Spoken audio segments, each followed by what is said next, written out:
కూడా అవేర్నెస్ తీసుకురావాలనే ఉద్దేశంతో మనం నమస్సమాజం వేదిక పైన ఉన్నటువంటి పెద్దలందరికీ కూడా నమస్కారాలు తెలియజేస్తూ, సో సార్ ఇందాక అడిగారు రోడ్ సైడ్ మీద వెళ్తున్నప్పుడు, సో చాలా చక్కటి ప్రోగ్రామ్ అరేంజ్ చేశారు. మరి ట్రాన్స్పోర్ట్ అథారిటీస్కి మరియు మా సిఐ గారికి, ఎస్ఐ గారికి, అదేవిధంగా స్కూల్ చాలా అర్థమయ్యే విధంగా చాలా స్లోగా, అంటే ప్రతి పిల్లాడి మైండ్లోకి వెళ్ళేటట్టు బాగా క్లియర్గా. ప్రిన్సిపల్ గారు, ఇప్పుడు సార్ బైక్ ఎవరు నడుపుతా ఉన్నప్పుడు చేతులు ఎత్తిండ్రు, ఆ పిల్లల పేరెంట్స్ని తెలియజేస్తూ ముగిస్తున్నాను. Thank you very much. చట్టం అంటే చట్టంలో బలం చేస్తున్నారు. 18 years కంప్లీట్ అయ్యి 19 years వచ్చిన తర్వాతనే లైసెన్స్ వస్తుంది. Under age before 18 years minor కింద ఎవరన్నా డ్రైవ్ చేస్తే ఫస్ట్ ఆ వెహికల్ మీ డాడీ పేరు మీదనో, అన్నయ్య పేరు మీదనో, ఎవరి పేరు మీదనో ఉంటే, మమ్మీ పేరు మీద ఉన్నా వాళ్ళు అరెస్ట్ అవుతారు. ఫస్ట్ ఎన్ని సంవత్సరాలు జైలు శిక్ష తెలుసా? కరెక్ట్గా వేస్తే 3 సంవత్సరాలు జైల్లో ఉండాల్సి వస్తుంది, గుర్తుపెట్టుకోండి. ఆ తర్వాత మిమ్మల్ని జువైనల్ స్కూల్కి పంపిస్తారు. అంటే బాల నేరస్తులని ఉంటుంది, అక్కడే చదువుకోవాలి, అక్కడే ఉండాలి, బయటికి రానివ్వరు, అబ్జర్వేషన్లో ఉంటారు మీరు. అదంతా అయిపోయాక మీకు మళ్ళీ బయటకు వచ్చిన తర్వాత కూడా 25 సంవత్సరాల వరకు మీకు లైసెన్స్ దొరకదు, మీ ఏజ్ 25 వచ్చేదాకా. సార్ ఇప్పుడు పిల్లలకే కాదండి, పిల్లలకి ఇవ్వకండి మైనర్ డ్రైవింగ్. అగైన్ 25 ఆ ఏ వెహికల్కి అయితే మేము పర్మిషన్ నెంబర్ ఇస్తామో అది క్యాన్సిల్ అవుతుంది. అది కాకుండా 25,000 రూపాయల జురుమానా ఉంటుంది. ఇట్లా బలంగా యాక్ట్ రెడీ అవుతుంది. కాబట్టి ఉన్నది ఇంకా పూర్తి స్థాయిలో రావట్లేదు. ఎందుకంటే ఒక్కసారి మీద పడ్డామంటే మన జైలు నిండిపోతుంది. కాబట్టి మీరు చెప్పండి, ముందు ఇది అయితే కాబట్టి మీ పెద్దవాళ్ళకి డేంజర్ ఉంది కాబట్టి పిల్లలు ఎవరు కూడా మీకు తెలిసి నడపమన్నా నడపొద్దు. ఎందుకు అంటే నడపడం వేరు, ఎమర్జెన్సీలో రియాక్షన్ తీసుకోవడం వేరుంటుంది. అర్థమైందా? ఏదైనా ఎమర్జెన్సీ ఉన్నప్పుడు ఎట్లా రియాక్ట్ అవ్వాలనేది సర్టన్ ఏజ్ దాటకపోతే ఆ రిఫ్లెక్సెస్ రావు. సడన్గా ఏదైనా మీడికి వచ్చినా హౌ టు ఎస్కేప్ అనేది పిల్లలకి మీకు తొందరగా ఎస్కేప్ కాలేరు. కొంత ఏజ్ పెరగాల. తక్కువ ఏజ్, అండర్ ఏజ్ అంటే 19 years లోపల ఉంటే మాత్రం డ్రైవింగ్ చేయకండి. ఈ అవకాశం వచ్చినందుకు స్కూల్ యాజమాన్యం నిలిపేయాలి, మీరు కౌన్సిలింగ్ చేయాలి, కౌన్సిలింగ్ చేసిన ఫోటో నాకు పెట్టాలి. ఒకటి మీద ఒక మంచి 4-5 కెమెరాలు, మంచి క్వాలిటీ కెమెరాలు పెట్టేయాలని ఇప్పుడు అందరి ముందు మాకు హామీ ఇవ్వాలి. Thank you.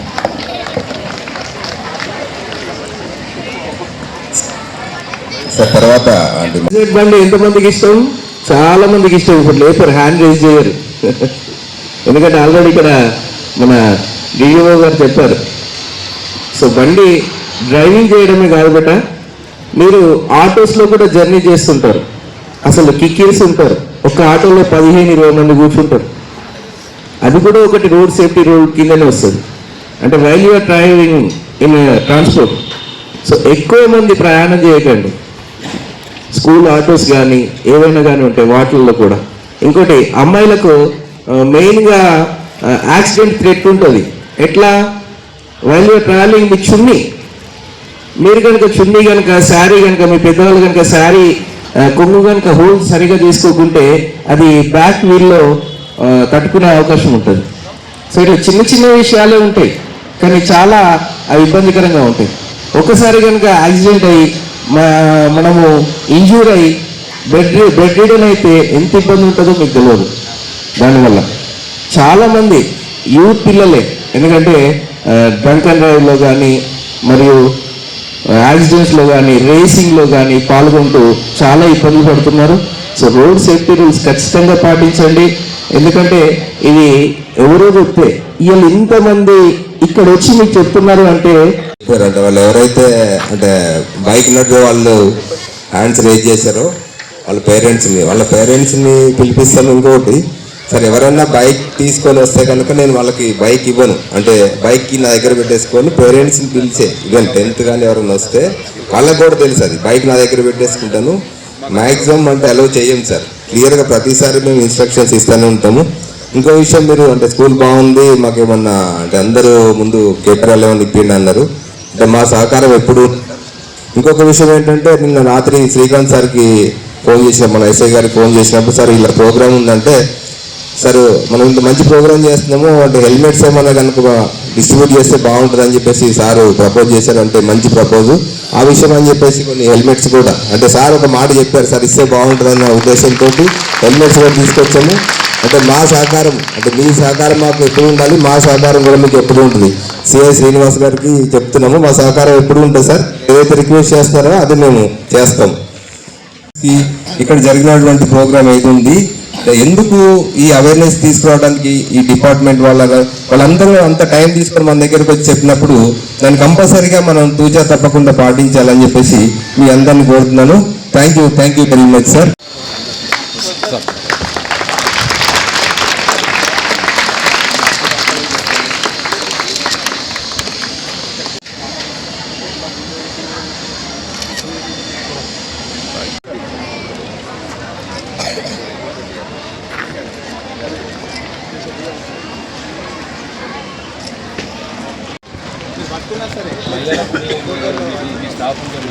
సార్ ఇటు ఎస్ఐ గారు రైట్ మీ స్టాఫ్ ఎట్లా ఉంటుంది?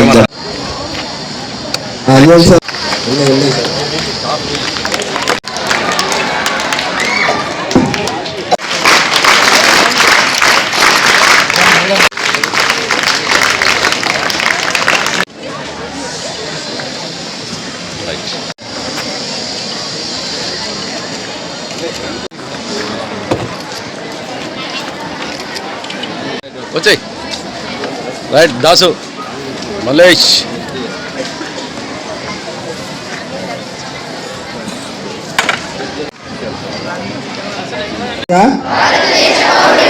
మోటార్ వాహన చట్టంలో పొందుపరిచిన ఇతరులకు తెలియజేస్తానని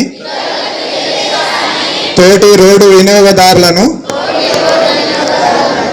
గౌరవిస్తానని రోడ్డు ప్రమాదములు జరగకుండా నా కర్తవ్యాన్ని శ్రద్ధతో అంతఃకరణ శుద్ధితో నిర్వహిస్తానని రోడ్డుపై ప్రయాణించినప్పుడు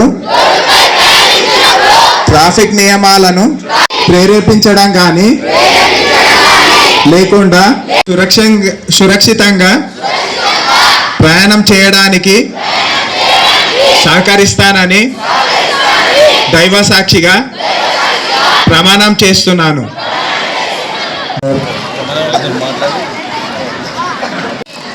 Sarojamodam to SI sir,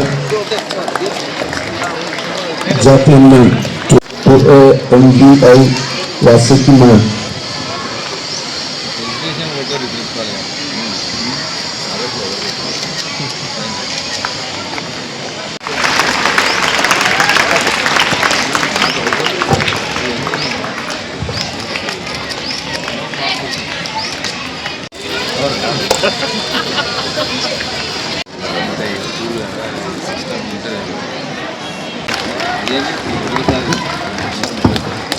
Gatti Godal claps.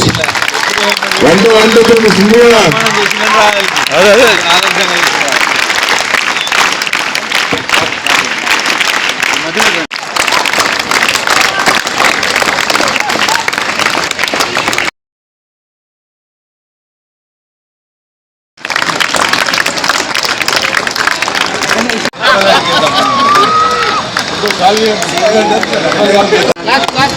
ఈ ప్రిన్సిపాల్ గారు కూడా ఖచ్చితంగా కార్ డ్రైవ్ చేసినప్పుడు సీట్ బెల్ట్ పెట్టుకుంటారు.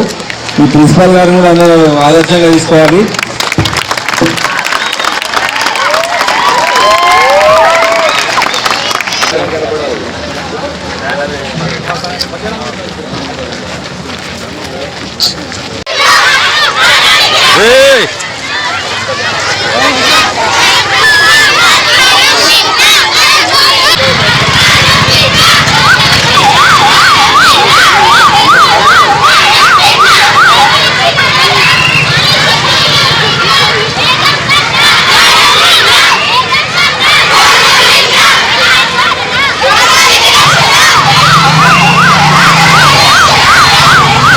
పిల్లలే కాదు చూసే పబ్లిక్ కూడా అందరూ ఇది ఓన్లీ పిల్లల తోటి రోడ్డు వినియోగదారులను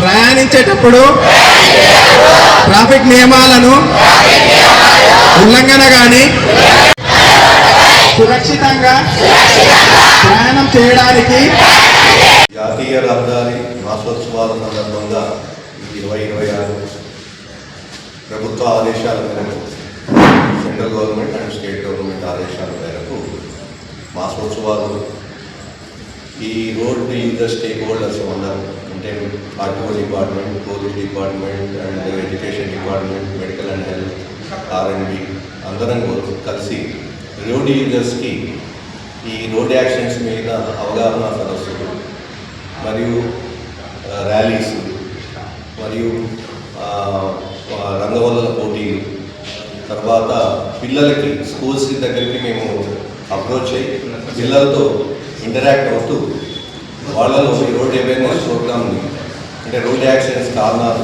దానికి మనం ఏ విధంగా ఉండాలి, ఏ విధంగా ప్రవర్తించాలి అనే విధంగా ఎందుకు ఈ కార్యక్రమాన్ని ఎక్కువగా పిల్లలకి మనము అవేర్నెస్ పెంచుతున్నామంటే పెద్దవాళ్ళ కంటే కూడా పిల్లలతో అయితే తొందరగా వాళ్ళు రియాక్ట్ అవుతారు, తొందరగా వాళ్ళ మనసులో ఇది స్థిరపడిపోయి వాళ్ళు పెద్దవాళ్ళకు కూడా నేర్పించే విధంగా చెప్పే విధంగా ఉంటుందని చెప్పేసి మన ప్రభుత్వ పెద్దలు అంటే మా మినిస్టర్ గారు కానీ కమిషనర్స్ కానీ పోలీస్ డిపార్ట్మెంట్ నుంచి కూడా ఎక్కువగా పిల్లల మీద రోడ్ యాక్సిడెంట్ ఫ్రీ కంట్రీ గాను మన స్టేట్ గాను జిల్లా గాను కావాలంటే పిల్లల్లోనే ఎక్కువ ఇది అవేర్నెస్ పెంచాలని ఒక మేజర్ ఇష్యూగా తీసుకొని దాన్ని మేము ఎక్కువగా ఈ మొత్తం మాసోత్సవం అంటే జనవరి 1, 2026 నుంచి 31 జనవరి 2026 వరకు అన్ని జిల్లా మొత్తంగా తిరుగుతూ ఈ కార్యక్రమాన్ని టేకప్ చేసి రోడ్డు యాక్సిడెంట్స్ మీద, రోడ్డు భద్రత మీద అవేర్నెస్ ప్రోగ్రామ్ కండక్ట్ చేస్తున్నాం.